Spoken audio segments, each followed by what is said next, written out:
Bienvenidos a la primera sesión en vivo del Simposio Antimicrobianos en Situaciones Especiales en el marco del programa de capacitación online Manejo Antimicrobianos en Situaciones Especiales. Este evento cuenta con el patrocinio de Pfizer. Es un gusto para mí hoy compartir esta instancia con todos ustedes. Mi nombre es Nadia Casanova y voy a estar acompañando por parte de BIMED durante este simposio a nuestras expertas hoy invitadas.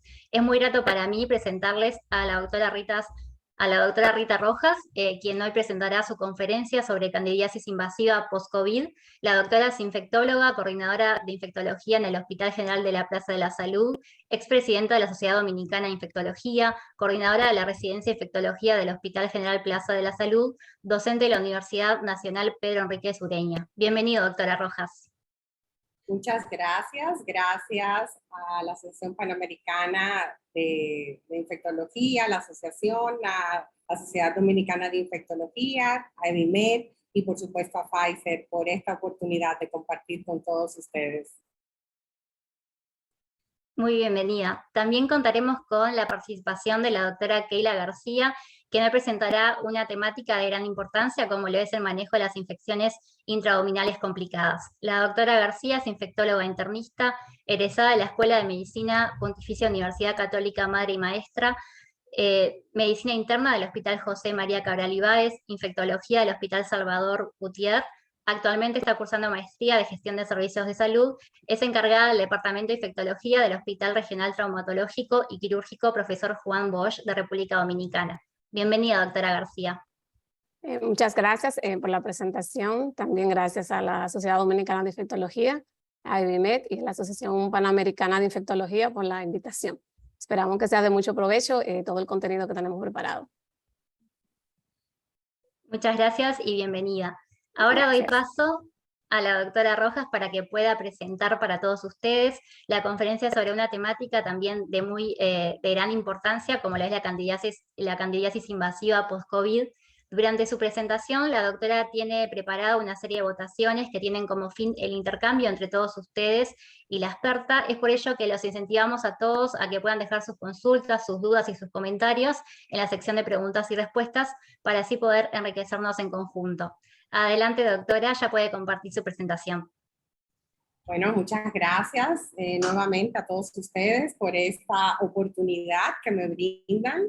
Muy contenta de compartir con ustedes. Antes de empezar, debo de decir que las opiniones expresadas en la siguiente presentación son responsabilidad exclusiva mía y están basadas en formación académica y experiencia clínica. No es una posición oficial de la compañía. Pfizer no promueve ni estimula de ninguna manera el uso no aprobado de sus productos. Todos los medicamentos pueden producir eventos adversos y para mayor detalle, referirse al documento local aprobado de cada producto y por supuesto a su representante local. Este es mi conflicto de interés. Y hablar un tema como candidiasis invasiva post-COVID en este momento resulta muy interesante. Primero, sabemos que las especies de cándida son el segundo grupo más común de patógenos causantes de bacteremia asociada a la atención médica y la etiología más común de bacteremia fúngica en los Estados Unidos. La mortalidad bruta de bacteremia por cándida llega aproximadamente al 70%. Esto lo vamos a ver más adelante. Y en los pacientes con mayor riesgo de desarrollar candidemia con frecuencia tiene condiciones médicas que también se asocian con una tasa alta de mortalidad y baja supervivencia a largo plazo. Ahora, ¿qué nos ha pasado después de la COVID? Hemos visto reportes de aumento de apariciones de brotes de Candida auris en los distintos establecimientos, que vale la pena decir que en República Dominicana no se ha descrito el primero, pero también hemos visto un aumento de la resistencia a los azoles, a las cándidas, y esto sabemos que es debido en parte al uso de dispositivos, larga estancia en la unidad de terapia intensiva, antimicrobianos de forma prolongada. Todo esto favorece la infección por cándida. También otras micosis han tomado mucho relevo, como es la mucormicosis, también llamado hongo negro, y por supuesto la aspergilosis asociada a COVID y la influenza, la aspergilosis asociada a influenza. Vamos a estar tocando la semana que viene algo de aspergillosis. Esta gráfica es muy conocida por todos ustedes, pero quiero señalar algo importante. Es lo siguiente, sabemos que la mayoría de los pacientes van a ser un COVID poco sintomático y que va a activar la inmunidad innata. También en pacientes sintomáticos ya un poco, no severos, pero un poco más floridos, se genera la producción de anticuerpos y hay una respuesta celular liberando lo que son las DAMs o patrones moleculares que producen daño. Y en una etapa más avanzada hay liberaciones de lo que es interleuquina 6, factor de necrosis tumoral, el estado de coagulación alterado. Y justamente esto lleva a que se produzca en grupos especiales, pacientes añosos, con comorbilidades como diabetes, enfermedad renal, cardiovasculares. Entonces, ¿qué es lo que vemos? La COVID, no solamente los factores clínicos son importantes, como el uso de esteroides, el uso de medicamentos como son los bloqueadores de interleuquina 6, la ventilación mecánica, la injuria pulmonar o el uso de catéteres, ventilación, ECMO y por supuesto los antibióticos. Pero también la parte del mecanismo inmunológico. Hablaba anteriormente de lo que es la liberación de las DAMs, que son los patrones moleculares que dañan la molécula, y también en algunos casos los pacientes se ha observado aumento de lo que son los niveles libres de hierro, especialmente en los mucorales, que vamos a estar viendo también. Entonces, hemos visto algunas series ya describir qué ha pasado en los diferentes países, y este artículo de manera particular reporta los casos de coinfección bacteriana y fúngica en pacientes hospitalizados en Gran Bretaña. Entonces, ¿qué fue lo que se vio?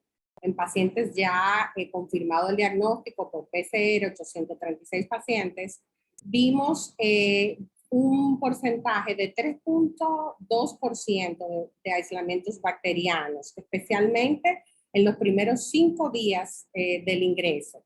Pero después del 5.º día vemos cómo se duplica ese porcentaje a 6.1, y justamente las bacteremias por cándidas se fueron descritas en esta etapa, en la infección tardía de la enfermedad. Ahora, en el contexto local, también nosotros en el hospital donde laboro, hicimos este estudio describiendo esta corte de coinfección al momento del ingreso y luego después. ¿Qué fue lo que nosotros vimos? Que el 7% de los pacientes ingresados desarrollaban ya o tenían una coinfección. Principalmente la infección de vía urinaria era la principal infección con la que llegaban estos pacientes, seguidas de bacteremias y luego a nivel pulmonar. Ahora, al pasar el día 5.º, pues vemos cómo la bacteremia y especialmente por cándida juega un papel importante, cándida glabrata, cándida tropicalis. Entonces, es algo que se traduce también, se puede ver en el contexto local. Vemos también otro tipo de infecciones a nivel de lo que es el sistema urinario y a nivel de la neumonía asociada al ventilador.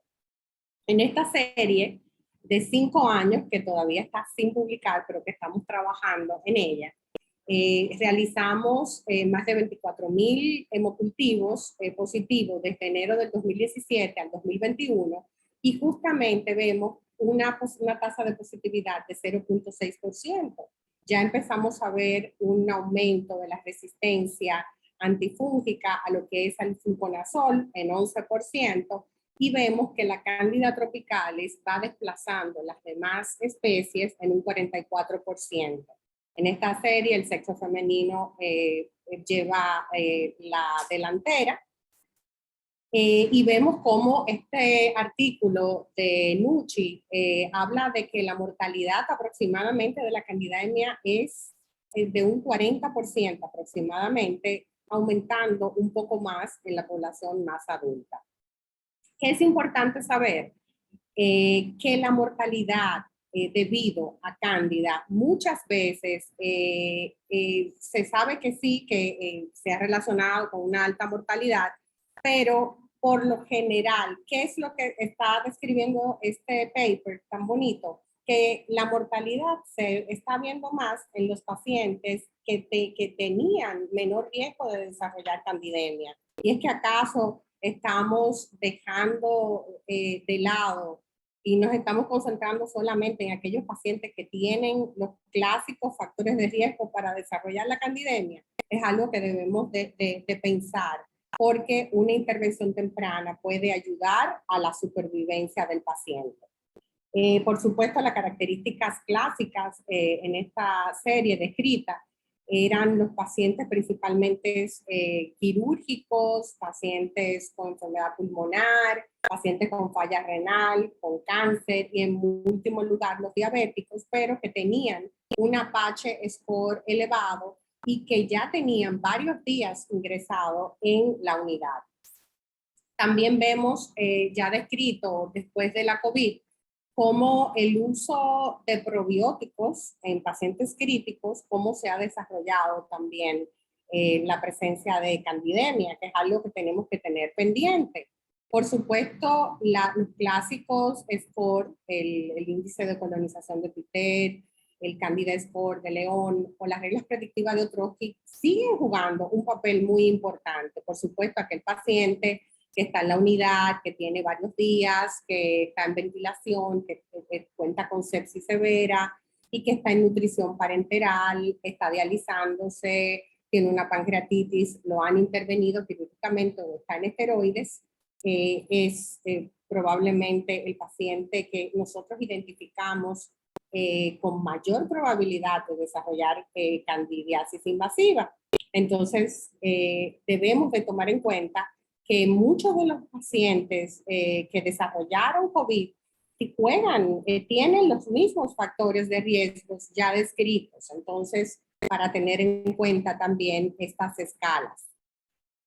Los europeos que tienen también guías un poco distintas en muchas ocasiones, y en esta particular la quiero traer a colación debido a que utiliza, es en pacientes no neutropénicos, y utiliza lo que es el beta-glucano, que lamentablemente en nuestra población nosotros tenemos un uso muy limitado por el altísimo costo más bien que tiene esta prueba. Entonces sería interesante tal vez, no sé, trabajar en que todos unidos indiquemos más beta-glucano para tratar de utilizar, por ejemplo, este score que se basa en un tratamiento en base a si el paciente tiene beta-glucano elevado o no, más el índice de colonización por cándida y los factores de riesgo. Eso es una tarea que nos queda y que lanzo para todos los dominicanos y los países latinos que nos están escuchando. Entonces quiero empezar comentando este único caso clínico en realidad, para que no se asusten, y lo traigo no porque tenga una respuesta correcta, pero trabajamos sobre nuestros errores, yo pienso. Y así como ustedes ven la foto, el paciente es un masculino de 63 años de edad, hipertenso, obeso mórbido, con datos diagnosticado con insuficiencia cardíaca, congestiva, insuficiencia vascular periférica, había tenido un evento vasculocerebral 3 años previos que lo había dejado hemipléjico izquierdo, y llegó al hospital con movimientos tónicos, alteración del estado de la conciencia, y posteriormente se tornó afásico. También tenía como otro hallazgo que nos llamaba la atención, una celulitis en el miembro inferior izquierdo, para lo que había estado utilizando antibióticos que los hijos no pudieron establecer. En el momento de la llegada, el paciente estaba hipoactivo, afásico, taquipneico, niveles tensionales de 200-100 milímetros de mercurio, una frecuencia cardíaca en 120 latidos por minuto, 24 respiraciones por minuto, una saturación en 94%. El estado del paciente fue empeorando inmediatamente y tuvo que ser ventilado. Se le colocó un catéter venoso central, sonda vesical, sonda nasogástrica y todo lo que ustedes saben. Al momento del ingreso, el paciente tenía unos blancos prácticamente normales, 76% de neutrófilo, plaqueta 355, una proca en 18, creatinina normal y transaminasas AST en 50 y ALT en 45. Días siguientes, el paciente duplicó los niveles de glóbulos blancos, los neutrófilos 92%, plaqueta 175.000, una proca disminuyó 3.62, creatinina empezó a tocarse 1.57, las transaminasas también, AST subieron a AST a 132 y a ALT a 278, y ya el laboratorio nos empezaba a reportar un hemo con estafilococo no aureus, cultivo de secreción uretral con Candida albinensis, hemocultivo reportaba enterococo y acinetobacter, y el hemocultivo con Candida tropicalis sensible a flujo. El paciente fue evolucionando, al quinto día todavía seguían aumentando mucho más las transaminasas, 511 ALT, AST 520, la proca normalizó y el hemocultivo continuaba todavía reportando Candida tropicalis sensible a flujo. A pesar de que el paciente se había iniciado en una SOL, continuaba al 10º día todavía candidémico, había mejorado la función renal, no tanto la función hepática, después sí mejoró, pero el paciente se había cambiado de fluconazol a nidulafungina y al final el paciente terminó mejorando lo que es la función hepática y renal y volvió a cambiarse a fluconazol. Entonces, la primera pregunta para ustedes, y los invito a que voten, por favor, recuerden que tal vez no hay una pregunta, una respuesta correcta. ¿Cuál es el antifúngico que usaría usted para un paciente con afectación hepática y renal? Caspofungina, voriconazol, anidulafungina, fluconazol o anfotericina B. Vamos a ver. Vamos a votar. Vamos a ver. ¿Cuál es el antifúngico que usaría usted? Vamos viendo. No sean tímidos, vamos. Bueno, vamos para ganar tiempo. Vamos a ver si me pueden, no logro ver por alguna razón, perfecto. Ahora sí lo vi. Votan el 18% vota por caspo, el 26% vota por anídula, voriconazol un 15%, fluconazol 26%, anfotericina B 16%. Debo de decirle que la anidulafungina sería el tratamiento de elección en este paciente debido a que no tiene el metabolismo hepático y renal es menos dañino. Entonces, en un paciente inestable también, como estaba este paciente, el tratamiento de elección para entrar es una equinocandina. Vamos a la siguiente pregunta. Vamos a la siguiente pregunta. Ante un paciente en ventilación inestable, ¿hubiera usted indicado un azol? Sí, no, depende. Ante un paciente en ventilación inestable, ¿hubiera usted iniciado con un azol? Sí, no, depende. Vamos a ver. Sigue la carrera. Ok, vamos a cerrar porque yo hice un spoil de la pregunta. Bueno, pues algunos dicen que sí, el 29%, el 34% dice no y el 38% dice depende. Realmente me encantaría escuchar el depende, pero no, realmente el tratamiento de elección en los pacientes hemodinámicamente inestables, según las guías, es una equinocandina. Por favor, la siguiente. Después se había removido los catéteres y en nuestro país y no había disponibilidad de anfotericina B. ¿Qué usted cree que debe de hacerse ante una candidemia persistente donde ya has removido los catéteres y no tienes disponibilidad de anfotericina B? Haces fondo de ojo y eco transesofágico, cambias de anídula a un azol por sospecha de endoftalmitis a pesar del importante aumento de las transaminasas, continúa el esquema de la equinocandina, haces el fondo de ojo y el eco y continúas el esquema de la equinocandina, es la opción, o ninguna. ¿Qué ustedes creen? Vamos a ver, aquí estamos un poquito más divididos. Vamos a ver. ¿Quiénes eligen la opción 1 y 3? ¿Quiénes solamente hacen el fondo de ojo? ¿Y el eco? Por favor, vamos a ver los resultados. Bueno, la opción 1 y 3. La mayoría hace fondo de ojo, el eco y continúa el esquema de equinocandina. Entonces, vamos a estar comentando la respuesta y en base a ese 20% creo que le tengo también, aquí yo creo que la respuesta no es tan categórica. Vamos a ir viendo. El resultado, yo puse esta imagen porque definitivamente todo para los casos está como este perrito muy lindo, pero en la vida real nos sale el perrito rabioso.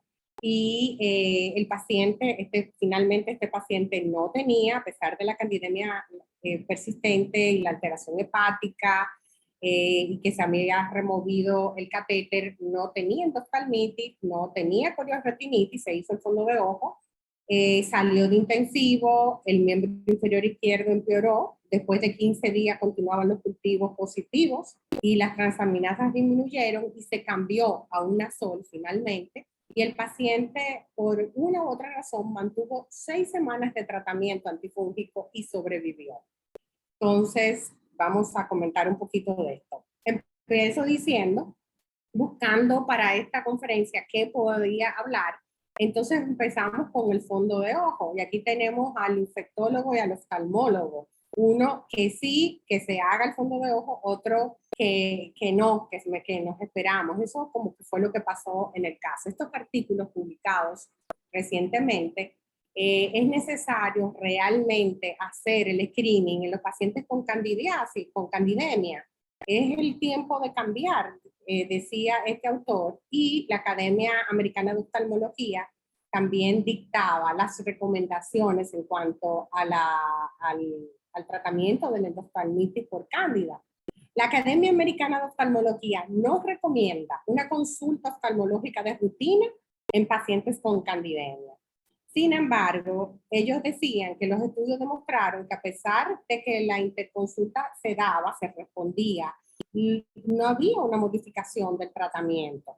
Entonces, tener pendiente que la candidiasis ocular se encuentra en el 20% de las personas con candidemia y que por lo general estos pacientes muy críticos tienen hallazgos oculares que son indistinguibles de los pacientes, de los hallazgos que tienen los pacientes con candidemia. Entonces, que eran más bien debido a la anemia, la hipertensión, la malignidad, a otras comorbilidades. Sin embargo, otros autores dicen que no se podía achacar solamente a que era propio de la enfermedad. Luego de la controversia, se habla de que si realmente es necesario cambiar en base a los hallazgos oculares, bueno, sí se respalda, la Sociedad de Infectología sigue respaldando la detección de rutina durante la candidemia, pero ellos sí recomiendan que se haga después de la primera semana, porque reconocen la dificultad para obtener las consultas oftalmológicas de los pacientes hospitalizados y recomiendan estudios que evalúen la fotografía digital del fondo de ojo, la teleoftalmología, como una alternativa del fondo de ojo directo o indirecto. especialmente para estos grupos. Tenemos que la candidemia ocular, en el caso del endoftalmitis y la chorioretinitis, por lo general la candidiasis ocular es reflejo de una diseminación hemática a otros órganos, y que tener en cuenta que la duración del tratamiento estándar en ausencia de candidiasis profunda es 2 semanas, después, claro, de que se han quitado los catéteres. Luego, la Sociedad Americana de Infectología habla del tratamiento más prolongado de 4 a 6 semanas en aquellos pacientes donde hay afectación ocular o hay una infección profunda a nivel pleuropulmonar o a nivel cardíaco. Entonces, ¿es tiempo de hacer cambios en la terapéutica? Bueno, hay un estudio realizado en el 1982 que no utilizaba una definición única, los criterios no estaban bien definidos, reportaba hasta 37% de hallazgos que difieren en la actualidad. Se habla del endoftalmitis por candidemia, ocurre en menos del 1% de los pacientes en un estudio de más de 7.500 pacientes. Entonces, es momento de cambio, eso lo podemos discutir después, pero la Sociedad Americana de Infectología y las guías europeas recomiendan el tratamiento inicial con una equinocandina, caspo o anídula en pacientes graves, inestables, y después hacer la transición a una sol, en el caso de que pueda darse. Luego tenemos también algunos estudios donde hablan de que realmente si las guías indican un tratamiento empírico inicial con equinocandina para tratar la candidiasis invasiva, como el caso de este paciente que estaba inestable, solamente cambiar en el caso donde nosotros sospechemos chorioretinitis, donde se diagnostique a un azol, debido a que se asegura una concentración antifúngica intraocular más adecuada. ¿Qué tiene de importante esta afirmación? Recordar que en el paciente, por ejemplo, como en este paciente que presentamos, es un paciente que a pesar de que estaba inestable, el aumento de las transaminasas y la persistencia sí se había cambiado el catéter, pero se hizo mucho más tarde después el fondo de ojo, igual, con las transaminasas en 300, 500 y pico, ¿se podía cambiar a una sol? Bueno, entonces es algo que tenemos que tener pendiente. Y recomiendan la realización del fondo de ojo a los 7 días en pacientes sobre todo como este, que no hablaba, que no podía, el estado de gravedad.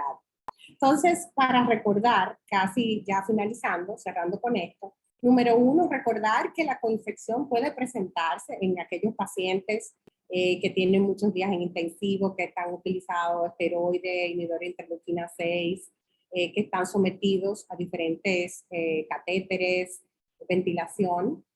También no solamente pensar la candidiasis invasiva en los pacientes que tienen los factores de riesgo clásicos, vamos a pensar también en aquellos que no tienen esos factores de riesgo clásicos y que no deben nunca de minimizarse los efectos colaterales de los antifúngicos porque pudiéramos tal vez producir más daño. Y en los casos donde se pueda hacer el descalar a los pacientes, no tiene que quedarse el paciente los 14 días después del cultivo negativo con la equinocandina, puede descalarse. Algunas series inclusive hablan 10 días, otros tan temprano como 5 días, pero es importante la realización de hemocultivos, controles frecuentes para poder tomar la decisión y tener en cuenta la estabilidad como dinámica del paciente. Valorar el momento del fondo de ojo, no hacerlo de entrada, para que nuestros amigos oftalmólogos lo hagan con más gusto. Y cuando no se logra aclarar la candidemia, recordar la importancia de la remoción del catéter. Pero si nosotros pensamos algo muy importante, que el catéter es la causa y que por alguna razón no se puede quitar inmediatamente, recordar el poder que tiene la equinocandina en lo que es biofilm. Por eso en la endocarditis, en los catéteres, es la equinocandina también juega un rol muy importante que lamentablemente por el tiempo no voy a poder tocar, y que retrasar el tratamiento aumenta la mortalidad de todos los pacientes. Entonces, con esto yo dejo el espacio abierto para las preguntas y con mucho gusto la que no pueda contestar aquí, pues la contesto de otra forma. Muchas gracias, doctora Rojas, por tan enriquecedora conferencia. De verdad nos gustó mucho, me parece que fue muy interesante y creo que todos opinamos lo mismo. Me gustaría aprovechar esta oportunidad para, bueno, darle la bienvenida a todos los que se presentaron en el chat. Realmente un placer compartir esta instancia con todos ustedes, quienes se están conectando. Por lo que vemos acá, se están conectando desde muchos países. Saludos desde Venezuela, Colombia, Paraguay, Uruguay, Argentina, Guatemala, República Dominicana y también varios países más. Así que bueno, bienvenidos a todos quienes se conectaron y también incentivarlos a aprovechar esta instancia en vivo para que puedan dejar todas las preguntas, comentarios o dudas que le pueden haber surgido de la conferencia de la doctora Rojas. Los invitamos a que puedan hacerlas en la sección de preguntas y respuestas o en el chat también lo pueden hacer. Acá Marta Aparicio nos consulta si se podrá volver a ver. Le comentamos, Marta, que sí, que este simposio será grabado y será enviado a su correo electrónico en el correo de esta semana, así que sí lo va a poder volver a ver. Acá tenemos comentarios en el chat, la verdad que están haciendo comentarios muy buenos sobre la conferencia. Excelente, muchísimas gracias. Aquí pregunta Evelyn, está haciendo una pregunta en el chat. Quería preguntar a los países que aún tenemos cándida glabrata sensible a fluconazol, ¿en cuánto tiempo se hizo resistente en su país? Gracias. Bueno, gracias. La pregunta, ahora el reporte de las cándida glabrata se hace susceptible dose dependent, susceptible dependiente de la dosis. Entonces es algo que tiene que tener muy pendiente en los puntos de corte para el tratamiento de las cándida glabrata. Hay cándidas como la Cruzei, la glabrata, que prácticamente Cruzei es intrínsecamente resistente al fluconazol, por lo que debe de utilizarse una equinocandina, y con la glabrata dependiendo del punto de corte, susceptible dose dependent, por lo que se recomendaría también iniciar o con una equinocandina y después se puede cambiar a voriconazol, que sí todavía mantiene actividad. Gracias por la pregunta. Muchas gracias, doctora. Aquí Alejandra Borja nos pregunta, ¿se puede saber la dosis que estaba usando inicialmente de fluconazol el paciente del caso? Inicialmente utilizó 800 miligramos de fluconazol, pero como dije, después tuvo que cambiarse a los pocos días por el aumento exagerado de las transaminasas. Recordar que un paciente obeso con daño renal, hepático, por eso terminamos cambiando. Y de hecho pienso que debió de iniciarse, eso es uno de los aprendizajes de este caso, debió de iniciarse con la equinocandina, pero muchas veces no tomamos en cuenta tanto los efectos adversos y las comorbilidades del paciente. Muchas gracias, doctora. Aquí Marta Aparicio está dejando un comentario. En nuestro hospital no disponemos de equinocandidiasis. ¿Cuál recomendaría disponer si tuviera que optar por una? Bueno, voriconazol, anfotericina, por supuesto, pero recordar también que la anfotericina, por lo menos en nuestro país, la forma de desoxicolato de anfotericina es la forma que más se encuentra en nuestro país. Aquí pasa que nosotros ni sabemos muchas veces cuando prescribimos anfotericina, tenemos que tener el producto en la mano y leer qué tipo de anfotericina estamos dando al paciente, y la mayoría de las veces es desoxicolato y todavía tiene muchísimo más daño renal, sobre todo al paciente. Los efectos adversos, además, cuando se administra es terrible. Perfecto, muchas gracias. Seguimos capaz que con algunas de las preguntas que nos están dejando. Aquí Jorge consulta, el tratamiento que es prolongado y se realiza intravenoso, dijo que se removió el catéter. ¿Con qué vía se viene el tratamiento con catéteres, línea media u otro catéter? No, se puso otro catéter venoso central, se cambió el catéter, más bien, se cambió el catéter, se removió el catéter inicial, pero se puso otro catéter porque era una persona muy obesa y con mucha dificultad se podía canalizar. Perfecto, aquí también consultan, ¿en pacientes sin candidemia se pueden administrar antifúngicos como profilaxis? Sí, existe la terapia, sobre todo en los pacientes oncológicos, en pacientes de trasplante de médula, en trasplante neutropénicos, pero eso sería un tema completamente distinto, aparte. Pero sí, claro que se puede, especialmente en estos pacientes oncohematológicos, se puede. Muchas gracias, doctora, por la respuesta. Acá Cintia Soto consulta. El doctor Enio González, no, disculpe, aquí Luis Ángel consulta. En el caso de pacientes con problemas pulmonares, se los solicita aspirado bronquial. Esa muestra se siembra de diversos medios de cultivo, pero en el agar Sauer crece en aproximadamente de 10 colonias. Se identifica como Candida SP, es significativo para el reporte y la sensibilidad. Nos dejó ese comentario. Ok, gracias. Gracias por el comentario. No, es importante tal vez decir que hay que tener mucho cuidado con las cándidas a nivel pulmonar. Y por eso estos scores que utilizan la colonización multifocal son tan importantes, todo verlo en contexto. Pero en este paciente era en hemocultivo, o sea que todavía tiene una repercusión mucho mayor en un paciente gravemente afectado. Perfecto. Aquí Agustina Elizabeth consulta. ¿A los cuántos días se repitió los hemocultivos al paciente que persistía con la infección por cándidas y cuál es su recomendación? Bueno, en este caso se hizo cada 3 días aproximadamente los hemocultivos, sobre todo porque al permanecer positivo nos preocupamos.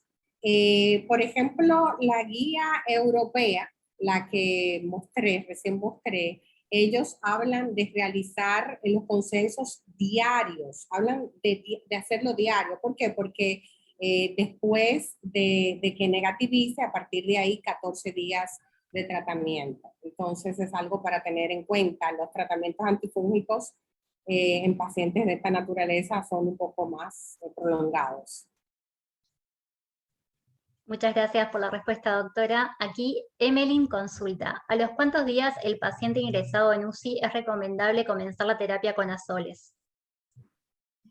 Bien, aquí sí tenemos que tomar en cuenta, gracias por la pregunta, depende el tipo de paciente. Estamos en contra del uso festinado de los antifúngicos, pero para eso yo creo que las escalas, la regla predictiva de Ostrowski o el Candida Score de León o el índice de colonización multifocal, creo que serían de ayuda. Esta tablita donde estaban las 3, creo que sería bueno usted revisarlo, ir con su checklist. El paciente tiene una cirugía abdominal mayor, tiene nutrición parenteral, tiene ventilación, catéter, y si va cumpliendo con el puntaje, entonces iniciar el tratamiento empírico, aunque no tengamos un cultivo positivo. Va a depender mucho del tipo de paciente, de la gravedad del paciente. Muchas gracias, doctora, por su respuesta. Leemos algunas de las consultas más. Muchas gracias, primero que nada, a todos los que están dejando sus preguntas. Aprovechemos el espacio para intercambiar con las expertas en vivo. Así que, bueno, pasamos a leer algunas preguntas más antes de iniciar con la conferencia de la doctora García. Enio González pregunta, ¿qué debemos hacer con paciente un año post-COVID severo con disminución de agudeza visual? Es una pregunta interesante porque la endoftalmitis por cándida puede producir, inclusive, algo interesante es no esperar que el paciente pierda la visión para nosotros sospechar. Entonces, por eso es que es interesante, sobre todo en los pacientes graves que no pueden, el que puede hablar, bueno, es más fácil, pero el que no puede hablar, tener en cuenta que en ese sí debemos de tratar de que el fondo de ojo se realice para que el paciente no pierda la visión. Entonces, uno de la clínica es justamente la alteración de la agudeza visual. También tomar en cuenta que el gluconazol, por ejemplo, produce también alteración como un efecto adverso visual, solo para tomarlo, hacer referencia, tomarlo en cuenta. Perfecto, doctora, muchas gracias. Continuamos con Alexandra. Buenas noches. En pacientes joven monoreno con riñón patológico, ¿se pueden usar algún profiláctico? No sé si entiendo bien la pregunta, pero sí se puede usar en un monorreno antifúngico. Profilaxis va a ser, depende del contexto, porque si es monorreno y si es un paciente con una neutropenia febril, pues por supuesto que sí, y requiere, pues sí se indica, se prescribe el antifúngico, aunque sea monorreno, teniendo en cuenta, claro, su función renal. Y qué tan grave puede estar el paciente, dónde está, si está en intensivo, si está en sala, va a depender de otros factores clínicos. Perfecto, doctora, muchas gracias. Capaz que continuamos con una consulta más. Nos están dejando igual varios comentarios en el chat que realmente le gustaron la presentación, le agradecen mucho toda la información que le están brindando. Y continuamos con una consulta de Lies. Ella dice, saludos, aquí se suele administrar fluconazol 150 miligramos como profilaxis en infecciones fúngicas y por ende una mayor resistente. ¿Cuál sería una segunda opción? Bueno, es muy importante que el paciente que ya ha entrado con fluconazol, que está usando fluconazol de profilaxis, tener en cuenta dos cosas. En el caso de que sea, y me imagino que la persona habla de un paciente neutropénico, tener en cuenta que los hongos filamentosos, aspergillus, por ejemplo, es más frecuente. Entonces, cambiamos a voriconazol tratando de cubrir esos hongos filamentosos que no cubre el fluconazol. Fluconazol no podemos darlo para todos los hongos y eso lo vamos a ver, que stay tuned para la semana próxima, que lo vamos a estar viendo cuando hablemos un poco de aspergillosis. Perfecto, doctora. Muchísimas gracias realmente por haber contestado todas estas preguntas. Ahora, bueno, por un tema de tiempo vamos a pasar entonces con la conferencia que tiene preparada la doctora García sobre un tema de gran importancia como lo es el manejo de infecciones intraabdominales complicadas. Así que a continuación van a poder disfrutar de la conferencia que la doctora tiene preparado para todos.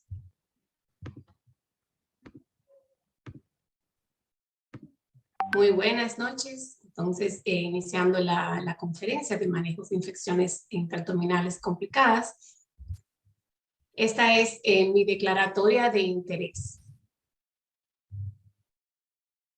Dentro de los objetivos de esta conferencia están incrementar el conocimiento de las infecciones intraabdominales complicadas por los diversos patógenos e incrementar el conocimiento en el manejo de las infecciones intraabdominales complicadas. Dentro de los tópicos los cuales vamos a abarcar están las generalidades, la clasificación, los principios de manejo, recomendaciones de manejo, la duración de antibioterapia y las conclusiones. Iniciando ya de manera general, las infecciones intraabdominales, hay diversas formas, diversas clasificaciones de las cuales se pueden llamar. Entre ellas están lo que son las adquiridas en la comunidad, de acuerdo a la presentación o el origen que el paciente tenga, y están las asociadas también al sistema de salud o las antes llamadas nosocomiales. También se dividen en complicadas y no complicadas, y por su presentación clínica también en leve, moderada y severa. Ya definiendo lo que es la infección intraabdominal complicada, vamos a tener que se va a presentar cuando hay una extensión más allá de la serosa dentro del espacio peritoneal y que se va a asociar con formación de abscesos o con ya peritonitis diseminada. De que esta va a requerir lo que es cirugía o un drenaje percutáneo para el control de la fuente y como consiguiente la terapia antimicrobiana. Las infecciones intraabdominales complicadas, solamente en los Estados Unidos al año se presentan 300,000 casos por año y esto genera más de 1 millón de días de ingreso. Por lo tanto, solamente por apendicitis entre un 5 y 50% de los pacientes se pueden complicar. Es la segunda causa también de mortalidad infecciosa en las unidades de cuidado intensivo. Y cuando estas involucran lo que es la vía biliar, aumenta un 50% y cuando es una peritonitis terciaria ya hay un 60% ya de mortalidad. Y por consiguiente, ya como lo mencioné, esto genera un gran aumento de estancia hospitalaria del paciente y también de consumo de antibióticos. Aquí presentando parte de lo que son los fuentes de las infecciones intraabdominales complicadas. Entre ellas, ya como mencioné, la apendicitis es la que mayor aporta complicaciones. Luego le sigue en parte lo que es la colecistitis, también las perforaciones gastroduodenales, así como también las causas ya postoperatorias, ya postquirúrgico ya que se complican. Los factores de riesgo, tanto del paciente como factores quirúrgicos, que influyen en que un paciente sí se pueda complicar. Entre ellos están la edad, la malnutrición, una estancia prolongada previa a la presentación del cuadro de la infección y también la exposición previa a antibióticos. Dentro de los factores quirúrgicos es el inadecuado control de la fuente o del foco infeccioso. También un inicio de una terapia antibiótica que sea inefectiva, también el sitio cuando no es apendicular, la extensión de la peritonitis y las comorbilidades como están de los pacientes, entre ellas la edad, la diabetes, las enfermedades cardíacas, pacientes renales con complicaciones neurológicas y también con complicaciones hepáticas. La clasificación de estas infecciones intraabdominales se pueden desarrollar lo que es la peritonitis primaria, secundaria y terciaria. Generalmente no vamos a abordar la peritonitis primaria, pero solamente a grosso modo mencionar que sí, en cuanto a lo que es la etiología, va a ser generalmente monocrobiana y el tracto gastrointestinal lo vamos a encontrar íntegro y se va a producir más frecuente es en los pacientes hepatópatas, ya esos pacientes con cirrosis, y en pacientes que están en diálisis peritoneal. La peritonitis secundaria ya sí se involucra aquí lo que es las perforaciones de víscera hueca, ya la etiología sí es polimicrobiana, y el tratamiento aquí ya es quirúrgico más control del foco. En la terciaria ya realmente es cuando se soluciona una primera, vamos a decir, infección, que ya sería una secundaria, y luego esta vuelve y reaparece otra complicación. Por ejemplo, cuando ya drenamos un acceso, que ya vamos que se ha resuelto, aparece otro acceso en la misma cavidad en otro lugar. Ya sería una terciaria, se va a asociar a múltiples ya procesos repetitivos del paciente, y ya aquí se involucran los patógenos y los microorganismos multiresistentes.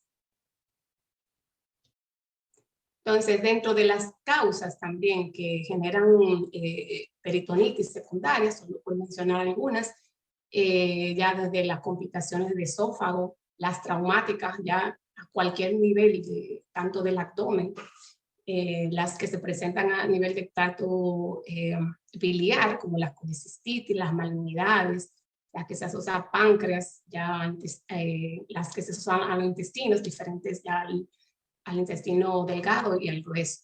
Y también en el caso de las mujeres, las complicaciones que se asocian a los procesos pélvicos. En cuanto a la etiología de los microorganismos, ya la primaria, como mencionamos, es usualmente más monocrobiana, entre ellas el patógeno más frecuente sigue siendo la E. coli, que va representando un 25 a 30% de los aislamientos. Tenemos la Klebsiella, los estreptococos y también los enterococos. Ya en la secundaria, el manejo va más enfocado a lo que es también a la cobertura de lo que son los anaerobios. siendo el Bacteroides fragilis uno de los más aislados. Entre ellos continúan también los diversos patógenos como la E. coli, Clostridium, Klebsiella, los diferentes ya estreptococos, estafilococos y los enterococos y pseudomonas. Ya en la terciaria pueden predominar casi los mismos microorganismos de la secundaria, pero con la diferencia de que ya va a aumentar lo que es la resistencia. Y también vamos a encontrar lo que son ya las infecciones fúngicas de manera ya secundaria. Entonces, los microorganismos más frecuentes aislados, entre ellos tenemos obviamente los bacilos gram-negativos, como ya mencioné, la E. coli, Klebsiella, Pseudomonas, Proteus, Enterobacter. También los anaerobios, importantemente el Bacteroides fragilis y otras especies de bacteroides y otros anaerobios. También los gram positivos. Entonces, en cuanto a la evaluación inicial del paciente, usualmente historia clínica y examen físico para realmente es el abordaje inicial y más los diferentes tipos de estudios de laboratorio. Dentro de algunas recomendaciones de las guías dicen que las imágenes no son necesarias en el momento, obviamente, que ya usted tiene un cuadro de un abdomen agudo instaurado, porque ya el abordaje es ya quirúrgico directamente.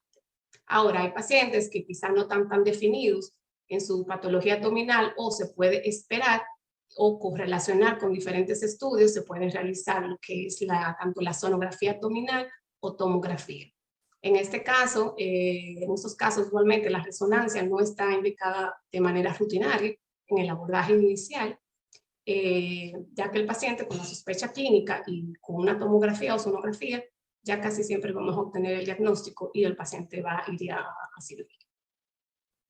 Son ejemplos de tomografía en pacientes con accesos, los cuales están localizados como el hepático y aquí un acceso renal. En cuanto al principio de manejo, del abordaje del manejo de los pacientes con las infecciones complicadas, se va a dividir básicamente en 3 tópicos, como es el control de la fuente, que lo cual debe de, instaurarse lo primero de controlar, la terapia antibiótica empírica y el fluido el soporte fluido, dependiendo de la presentación, si es un paciente que nos llega séptico y que iría a la unidad de cuidados intensivos. Entonces, en el control de la fuente, se debe de intervenir lo más rápido posible al paciente. Ahí, en este caso, se deben de tomar los cultivos y, sobre todo, si el paciente tiene riesgo de presentar microorganismos multiresistentes. También la terapia empírica inicial, en cuanto basada en la epidemiología local y también si el paciente tiene un riesgo de algún tipo de bacteria multilogo resistente y dependiendo de la severidad clínica. Y ya si el paciente va intensivo, ya en la unidad se encargan de darle su soporte vital. Entonces, ya se lo voy a hablar más adelante acerca de la terapia empírica, cuándo descalar y cuándo el paciente debe de acudir a una reintervención. Entonces, en cuanto a lo que es el control adecuado del foco, ya obviamente eso es abordado por cirugía, debemos de tener el drenaje, el control de la contaminación intestinal, ya sea realizando derivaciones o resección. Lo primordial de esto es restaurar la función anatómica y fisiológica en la cavidad abdominal. Ya los pacientes, cuando tienen una peritonitis difusa, estos pacientes deben de someterse a cirugía lo más antes posible, porque la medida ideal es restaurar la función anatómica del paciente. Otros pacientes no necesariamente tienen que ir a cirugía directamente, como los que antes enseñé en la foto, cuando tienen un acceso localizado. Estos pueden abordarse de manera percutánea a través de los diversos catéteres que se disponen en el mercado. Y esto va a ser preferible, obviamente, en vez de abrir al paciente, sino hacerlo dirigido por imagen. En cuanto a los procedimientos, también para controlar el foco, si el paciente está estable, iniciar inmediatamente la antibioterapia adecuada y ya ser intervenido en las próximas 3 a 6 horas. Ya el paciente, si está de manera inestable o está con una peritonitis severa, debe de ser llevado inmediatamente a cirugía y ya dependiendo cómo si no se logra restaurar la fisiología abdominal, el paciente ya tiene indicación de que se debe de reintervenir nuevamente, ya de acuerdo a su evolución en unas 24 o 48 horas nuevas. Hay otros casos que se dan con pacientes, por ejemplo, que presenten un foco circunscrito. Por ejemplo, ocurre mucho en lo que es la apendicitis, o puede ocurrir una apendicitis, en el cual tiene un cuadro, vamos a decir, subagudo, y que el paciente sí tiene dolor, pero no tiene un cuadro ya típico, ya por el pasar de los días, de ser intervenido de una manera, vamos a decir, urgente. Pero para esto obviamente se hace un examen físico al paciente y se le hace su control de estudio, principalmente una tomografía, se correlaciona con los diversos laboratorios, y en estos casos el paciente se puede someter a antibióticos y luego hacer la intervención dependiendo su evolución. Y muchos no necesitan intervención y se resuelve con la terapia antibiótica. Entonces, ¿cuándo debemos de obtener las muestras? Realmente los hemocultivos no se van a obtener de rutina, ni tampoco se obtienen en un paciente el cual esté con una infección abdominal que no esté complicada, o un paciente que esté estable. Ahora, y en pacientes ya de bajo riesgo, no están indicados de manera rutinaria hacer cultivos. Entonces, sí, en pacientes de alto riesgo sí se deben de realizar cultivos del sitio de la infección. Si tenemos accesos, es bueno que el ciudadano colecte una buena muestra para enviarla al laboratorio. Debe de tomar muestra tanto como para cultivos aerobios como para cultivos anaerobios. En cuanto al iniciar de la antibioterapia, como ya he mencionado, debe de basarse principalmente en lo que es la epidemiología local del hospital y también la resistencia bacteriana. En estos casos, un paciente que haya utilizado antibióticos 3 meses antes, ya se debe de pensar o que haya tenido un ingreso reciente con uso de antibióticos, debemos de pensar que el paciente puede estar desarrollando algún grado de resistencia. Entonces, por eso es que hay que evaluar los riesgos individuales también de cada paciente, de acuerdo también a sus comorbilidades. Se debe de evaluar la severidad de la infección y también la fuente de la infección. ¿Qué antibióticos se recomienda en una leve, en una que no esté, en una no complicada? Entonces, la cobertura antibiótica debe ir dirigida contra bacilos aerobios entéricos gram negativos y contra estreptococos, que son los gram positivos, obviamente. Se da cobertura contra los bacilos anaerobios. En este caso no se va a recomendar lo que es ni el cefotetan ni la clindamicina, porque ya tienen un incremento de la resistencia principalmente contra la Anaerobiobacteroides fragilis, que es uno de los más frecuentes que podemos encontrar. En el caso de los enterococos, la cobertura, mientras tanto, no es necesaria y debemos de dar un esquema corto de antibióticos. Los antibióticos recomendados, ya en la que es de alto riesgo, sí debe de cubrir, en este caso ya los enterococos, ya sí hay que cubrir lo que pensar en Staphylococcus aureus methicillino resistente. También, en este caso no se recomienda cobertura, vamos a decir, antifúngicas contra levaduras, a menos que ya hayamos obtenido algún tipo de cultivo, ya que sí lo evidencia su presencia.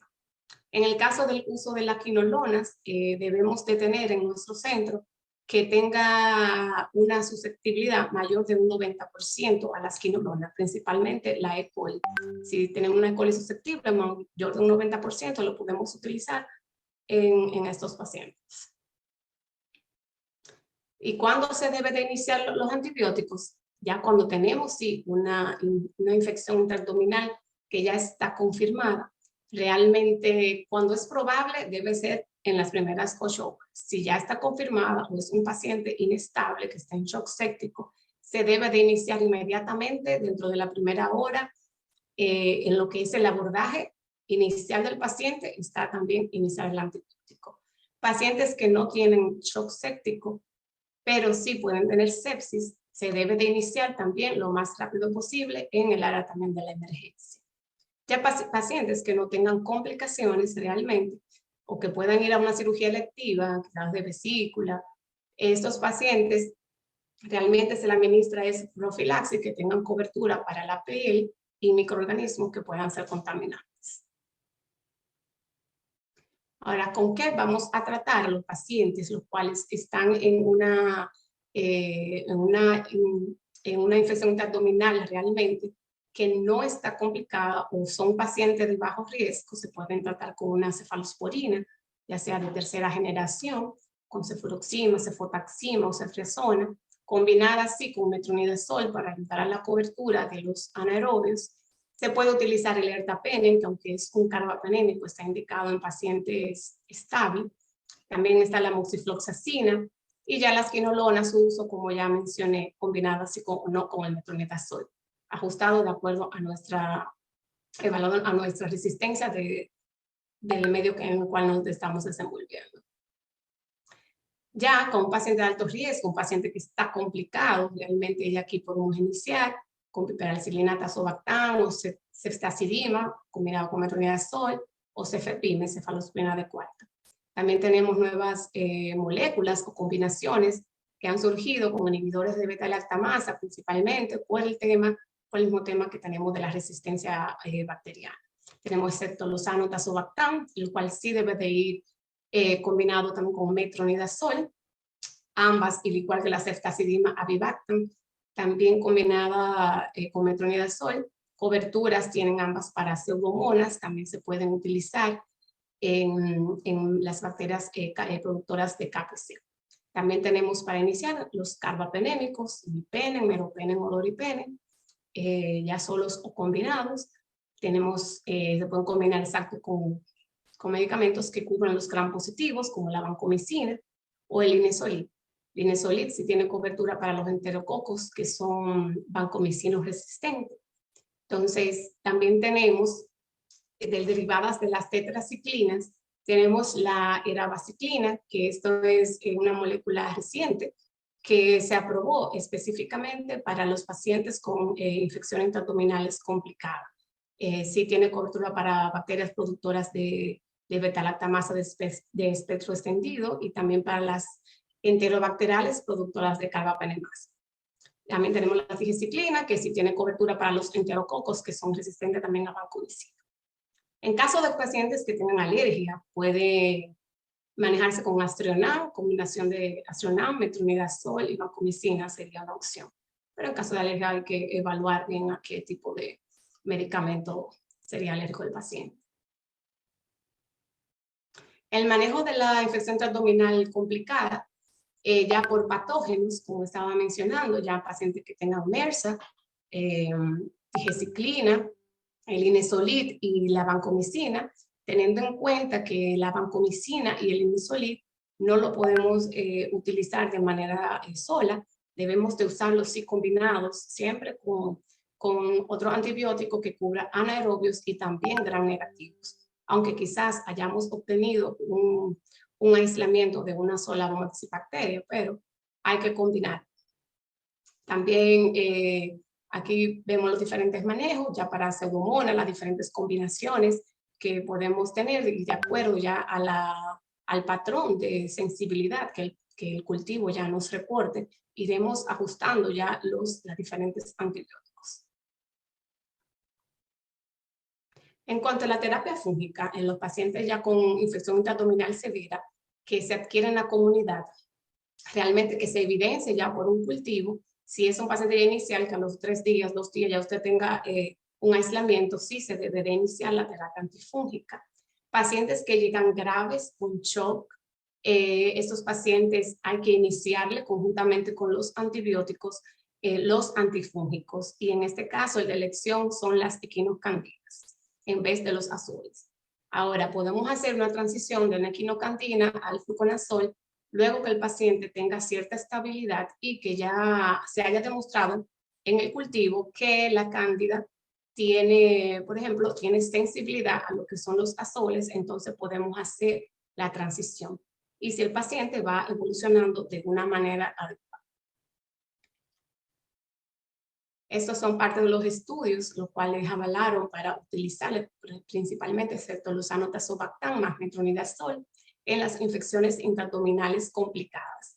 Realmente lo compararon fue con el meropenem en este estudio y realmente no fue inferior, o sea, tuvo buena respuesta, y también en pacientes con gérmenes o bacterias que son multiresistentes. Igual, aquí el estudio de aprobación para la ceftazidima avibactam, igual más metronidazol por el reforzamiento de los anaerobios. También comparado con lo que es el meropenem, fue similar también, y también fue efectivo contra cierta resistencia a algunos patógenos. En cuanto a la duración de la antibioterapia, esto es un tópico un poquito controvertido. Ya cada día, no solo en las infecciones intraabdominales, sino en cualquier tipo de infección que tengamos, estamos ya por la resistencia a la cual nos estamos enfrentando, utilizar menos días de antibiótico. Entonces, si tenemos un paciente que tenga un buen control de foco, un paciente puede darse el esquema corto de entre 4 a 7 días.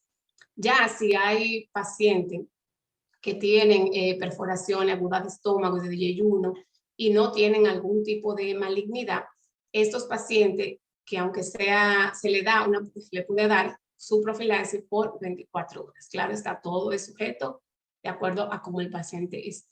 Si hay malignidad en algún tipo de paciente y hay una cirugía en la cual se ha retrasado varias horas para realizarse, sí hay que dar una amplia cobertura antibiótica en esos pacientes.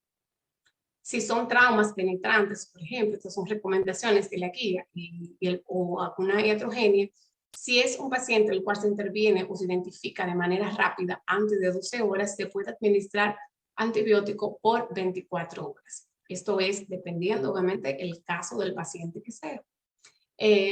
La apendicitis aguda, sin evidencia de que haya tenido alguna perforación, que no tenga acceso, ni ninguna peritonitis local, el tratamiento realmente también antibiótico es 24 horas.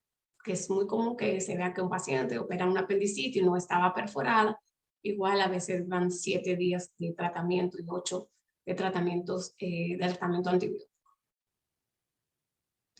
En vista de que cada vez estamos reduciendo más el uso de antibióticos, la procalcitonina viene ahora también que nos puede ayudar, en este caso también en el cese de la antibioterapia. Claro está, en el caso de la infección intraabdominal, tenemos que ir junto con el seguimiento clínico y el control de la fuente. Si lo recomendable es medir la procalcitonina antes de la cirugía y luego en el posoperatorio en los días 1, 3, 5 y 7. Entonces, ¿cuándo suspender el antibiótico? Si tenemos un paciente el cual ya tiene un buen control de foco, que tenemos una procalcitonina menos de 0.1 nanogramos por litro, o que haya tenido un descenso más de un 80% en relación a la del día. Entonces, esto se ha mostrado que aplicando la procalcitonina en el cese del antibiótico, una duración promedio de 3 a 5 días, menos uso de lo que son los antibióticos. La duración de la antibioterapia, igual, si no es tan complicada y ya un paciente se controló su foco, en 3 a 5 días, de acuerdo a cómo vayan ya cediendo la fiebre, bajando los parámetros clínicos, como el descenso también de los glóbulos blancos y uniendo también lo que es la procalcitonina y otros marcadores inflamatorios. Entonces, pacientes que persisten con una infección intraabdominal complicada, ya la decisión de si uno va a revisar un antibiótico o cambiar, esto va a depender de la evolución, también de los resultados y del control del foco y además de los resultados de los cultivos los cuales hayamos tenido. En cuanto a ajustar antibióticos, como a veces puede resultar una práctica que realmente no se debe hacer si un paciente bajo riesgo que no tiene una infección complicada al momento de su cirugía o que tuvo una apendicitis que no fue perforada ni nada de eso, no hay por qué tomar algún tipo de cultivo. Entonces, por lo tanto, no está indicado hacer el cultivo en esos casos. Pero si hay pacientes que reportan una bacteria la cual es resistente al tratamiento que está y persiste los datos de infección, obviamente debemos de hacer un cambio dirigido y adecuado al resultado de nuestra bacteria. Sí, y también en los pacientes que tienen ya una infección intraabdominal de alto riesgo o nosocomial, ya esos pacientes igual se deben de cambiar de acuerdo también a la evolución clínica aunque quizás no tengamos un cultivo en ese momento.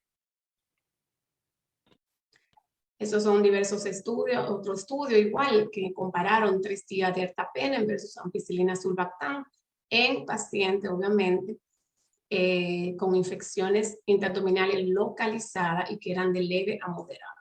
Este estudio concluyó que 3 días de ertapenem era igual de eficaz. O sea, a menos días, ¿se acuerdan? Es lo ideal, claro, está siguiendo la clínica del paciente. Este otro estudio, en el cual es un ensayo clínico, ya que involucraron muchos pacientes aquí para dar cursos cortos de antibióticos. Entonces, ellos tomaban, el periodo era de usar de 4 días y entre 8 días o más. Entonces, entre los pacientes que usaron 4 días de antibióticos versus los que usaron 8 días o más, no hubo realmente diferencia. Entonces, por esta vienen las diversas recomendaciones que los días más cortos, los focos que estén controlados, entre 3 a 4 días, 5 días máximo. Claro, siguiendo la evolución de nuestros pacientes. Para concluir, las infecciones intraabdominales complicadas, una de las causas de morbimortalidad, como ocupa la segunda causa en las unidades de cuidados intensivos.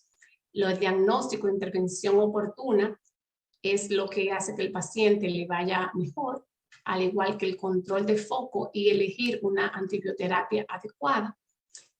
Nuestra problemática actualmente es el enfoque hacia la resistencia antimicrobiana que ya desarrollan estos pacientes, quizás porque si no tienen un foco adecuado, hay que hacer quizás varios cambios de antibióticos y usar antibióticos por varios días porque el paciente no esté controlado.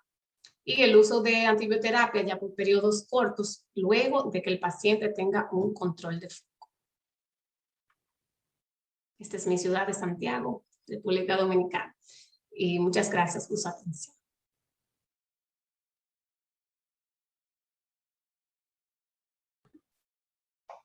Bueno, muchas gracias, doctora García, por la conferencia. De verdad también ha sido muy enriquecedora. Y bueno, gracias también a todos los que se han animado a participar y siguen dejando sus comentarios y sus consultas.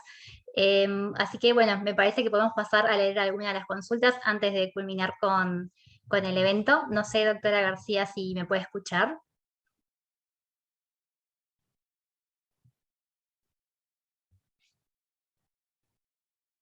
Allí, doctora García, ¿puede escucharme?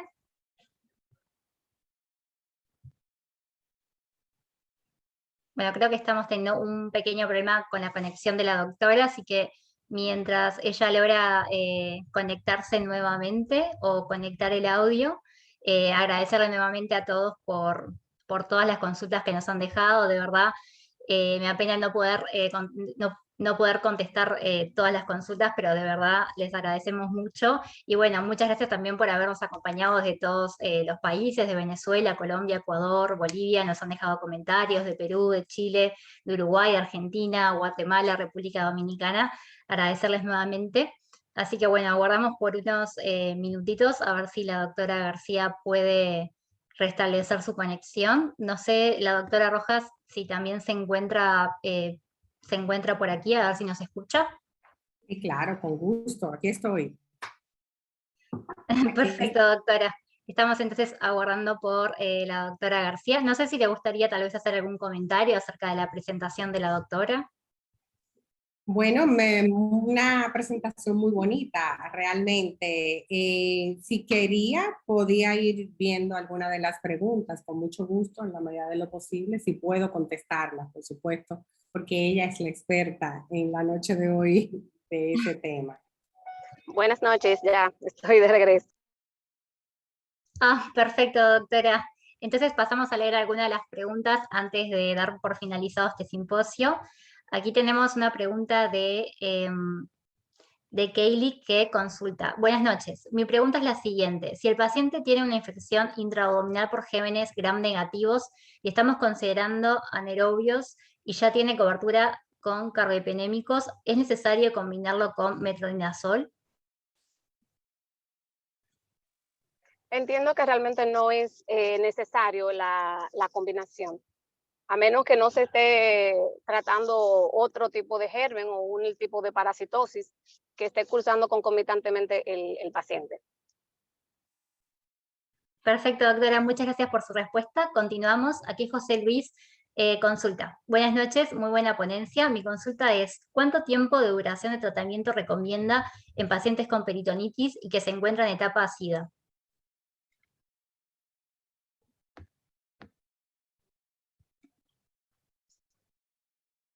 ¿En etapa qué? Aquí escribe y que se encuentra en etapa SIDA.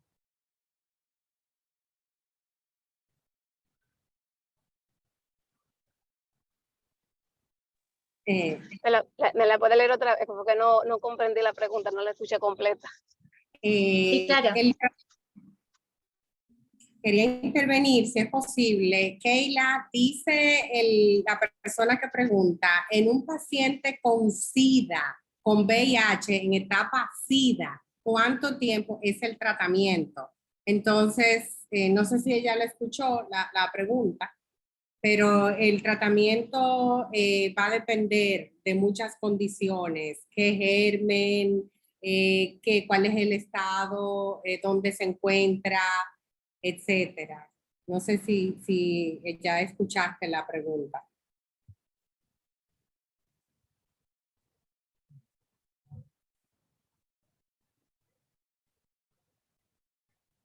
Sí, tal vez tenemos un tema de conexión con la doctora.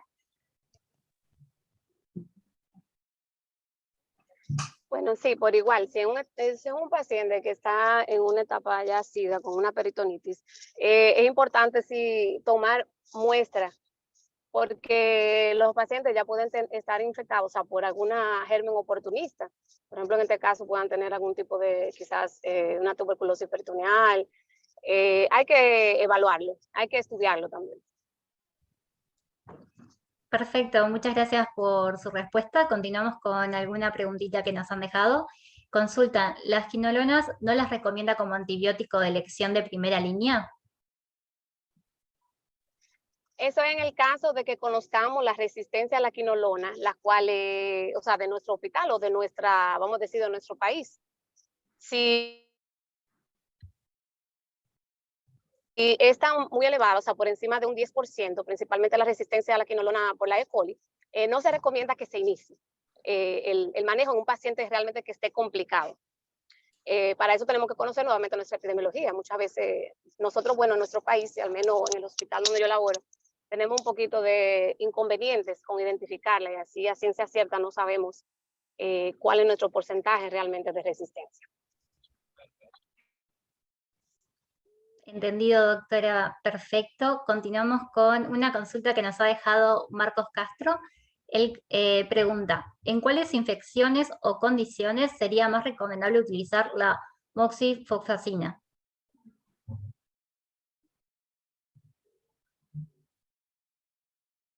Igual se puede utilizar en un paciente que quizá no esté complicado o un paciente que tenga una infección moderada o que no haya tenido gran exposición de contenido, por ejemplo, de la víscera hueca y que se haya quizás operado a tiempo.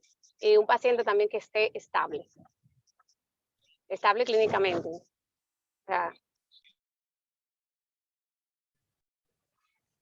Perfecto, continuamos con dos consultas más que nos dejaron. Aquí preguntan, buenas noches, gracias por sus excelentes exposiciones.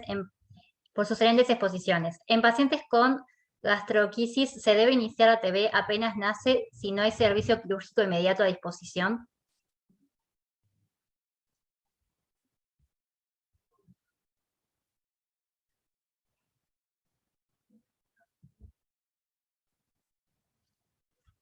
Allí, doctora, no sé si logró escuchar la consulta.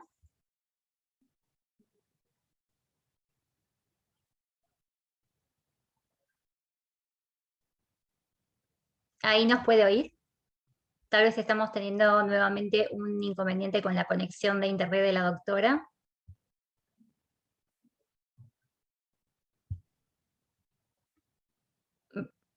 Pero bueno, agradecerles a todos nuevamente mientras restablecemos la conexión con la doctora García por las preguntas que nos están dejando. No sé si la doctora Rojas quiere hacer algún comentario antes de cerrar con el evento. Bueno, nosotros no somos pediatras con la pregunta de la gastroquisis y el uso de antibióticos. Realmente creo que no, esa pregunta la pudiéramos dejar para una persona especialista en esa área. Bueno, yo agradecerles de verdad la participación tan activa de todos ustedes, muy contenta, muy honrada de verdad de que hasta al final de este simposio ver tanta gente activa y participativa, de verdad muy honrada de poder compartir y esperando que el miércoles siguiente nos acompañen con mucho gusto. Muchas gracias, doctora, por sus palabras. Por mi parte también contarles que ha sido un placer haber compartido este simposio con todos ustedes, los participantes que nos acompañaron en tantos lugares, y con ustedes también, doctoras, ha sido realmente un placer. Muchas gracias. Muchas gracias, doctora García. Le damos también el espacio por si quiere también decir unas palabras de despedida para los participantes. Sí, muchas gracias por la atención y gracias por la interacción y las inquietudes. Muchas gracias entonces a ambas, y bueno, esperamos verlos en el simposio de la próxima semana, también el 24 a las 19 horas de República Dominicana. Bueno, buenas noches y nuevamente muchas gracias a todos por habernos acompañado de este evento que está patrocinado por Pfizer. Muchísimas gracias a todos y buenas noches.